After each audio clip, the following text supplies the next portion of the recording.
40 वर्षापासून लोकांची सेवा करतात. एक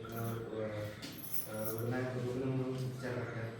आता अशा परिस्थिती आल्या आमच्या ह्याच्यामध्ये, म्हणजे लोक आमच्याकडे येतात भरपूर वर्षापासून ओळखीचे साहेब किंवा माझ्या गोळ्या शुगरच्या तेवढ्या बंद करायचं काय तुम्हाला पर्याय माझी तेवढी परिस्थिती पण नाही आणि एवढा खर्च मला केलं नाही आणि शेवटी विशेष करते गोळी नसते तर माझी शुगर अचानक वाढते, मला कोल्हापूरला ॲडमिट करावं लागते.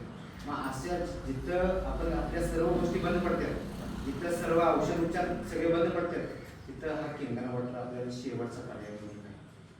त्याच्यामुळे माझ्या वडिलांची परिस्थिती अशी होती, माझे वडील डॉक्टर असले तरी त्यांना सुद्धा अनकंट्रोल शुगर होती.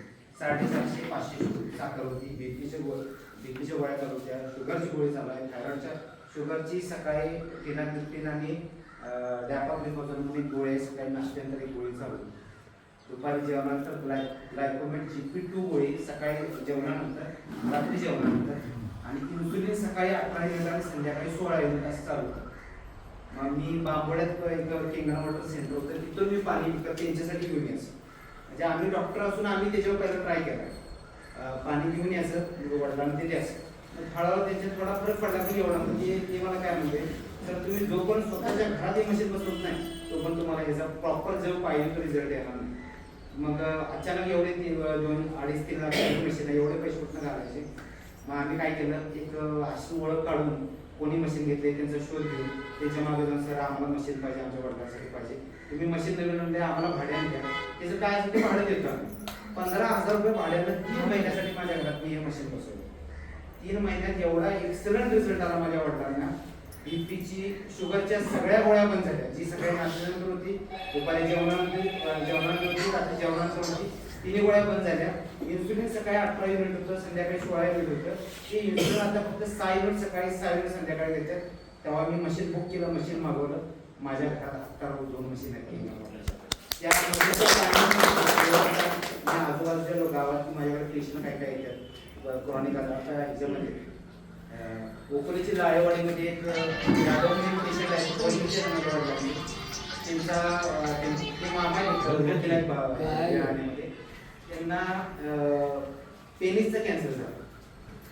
पेनिस म्हणजे पुरुषांची हे असते ना, त्याचा कॅन्सर झाला. त्याचं ऑपरेशन करून कट करून काढले. तर ऑपरेशन तिथं केल्यामुळं बाजूला जे जांगाड्यामध्ये मोठ्या गाठी आल्या, मोठ्या गाठी आल्या. मग तिने डॉक्टरने कॅन्सर आहे त्याला किमोथेरपी आपण चालू केलं.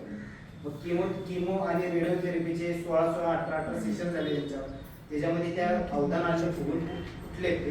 त्यामुळे डॉक्टर म्हणजे आता काय आपण काय करू शकतो, पेशंट घरी घेऊन जा. घरी घेऊन झाल्यानंतर मग योगायोगाने त्यांच्यापाशी कळालं की मला म्हणजे डॉक्टरसाठी घ्या, तुम्ही ते बघा काय किंगाणा वाटावर त्यांना कळालं. मग तिथं डेमोची व्यवस्था त्यांच्यासाठी केली दुपारी, आणि मला संध्याकाळी गेलो. माझं नवरात्र त्यामुळे मला जाता म्हणजे मग संध्याकाळी गेलो तर जांगाड्यामध्ये आज एवढा हात जाईल, एवढी हात जखम डीप होती, एवढा हात आकडनं माझं जाईल, एवढी हात जखम डीप होते. मी त्यांना सांगितलं किंगाणा वाटत ते पाणी मी माझ्या घरात फ्रीमध्ये त्यांना द्यायला चालू केलं. तुम्हाला सांगतो साहेब, 10 ते 12 दिवसांनी जेव्हा गेलो त्यात 80% जखम त्या 2.5 पेजच्या पाण्याने मुक्त झाली. जखम बरे करायला जे कॅन्सर हॉस्पिटलच्या डॉक्टरांनी 1 महिना गेला. त्या फक्त पाण्यानं 8 ते 10 दिवसामध्ये जखम बरी करून दिली. 80% जखम रिकवर झाली. असं हे पाणी तुमच्या माझ्या सर्वांच्या आरोग्यासाठी अतिशय उत्कृष्ट आहे. आपल्या मी पहिल्यापासून माझ्या मनात अतिशय देशभक्ती आहे, सर्वांना माहीत आहे. माझं म्हणणं स्वतःच असं आहे, पहिला माझ्या नजरेत सर्वप्रथम देश आहे, नंतर धर्म, नंतर काही देव, आई वडील, कोण परिवार असेल. म्हणून मी हा पहिला कार्यक्रम माझ्या देशासाठी सेवा केलेला आहे, त्या लोकांसाठी आयोजित केला आहे.